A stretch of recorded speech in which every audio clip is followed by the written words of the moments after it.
ang kinabuhi ni San Stanislao Kostka. Ang batan-on nga santos nga natawo sa Poland, anak sa adunahang pamilya, pero mas gipili niya ang kinabuhi nga magmatinumanon sa Ginoo, ang pag-alagad kaniya. Sa pag-edad niya og 16, nagkasakit siya pag-ayo ug nahadlok nga mamatay nga dili madawat ang Ginoong Hesus isip bala ang Eucharistia tungod sa iyang ginikanan nga mga Protestants. Nangaliya siya ngadto kang Santa Barbara nga madawat niya ang balaang sakramento ug diha dayon gitubag iyahang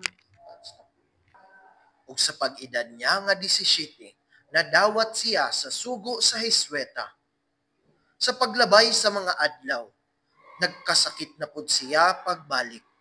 Ug gihangyo niya sa mahal nga Berheng Maria nga kung mamatay manggali siya, dapat sa anibersaryo sa Berhen sa Asunsyon. Nagampo siya sa Ginoo ug nangaliya siya ngadto kang Santa Barbara nga madawat niya ang balaang sakramento. Ug diha dayon gitubag ang iya ang pag-ampo. Nagpakita kaniya si Santa Barbara inubanan sa duha ka anghel nga nagdala sa hostiya.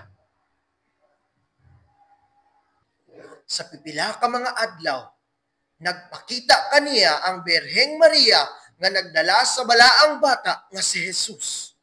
Nagsulti kaniya nga siya magmaayo sa iyang sakit kay kini ang kabubuton sa Ginoo ug dapat siya mosulod sa sugo sa Hisweta, ang katilingban sa Ginoo. Sa edad nga 17, nadawat siya sa sugo sa Hisweta ug sa paglabay sa mga adlaw, nagkasakit na pud siya pagbalik. Ug gihangyo niya sa mahal nga Berheng Maria nga kung mamatay manggali siya, dapat sa anibersaryo sa Berhen sa Asunsyon. Si San Stanislao Kostka ang giisip karon nga santos sa mga kabataan tungod sa iyahang dedikasyon sa atong Ginoong Hesus sa bata niya nga pangidaron. Ngayong adlaw kaninyong tanan, aniya ta karon sa Kostka ug ako kamong isuroy niining eskwelahan sa Manukan. Gusto ba mo masayod og kinsa siya ug ang iyang mga maayong nabuhat? Kasaysayan atong balikon, kani atong panahon atong susihon.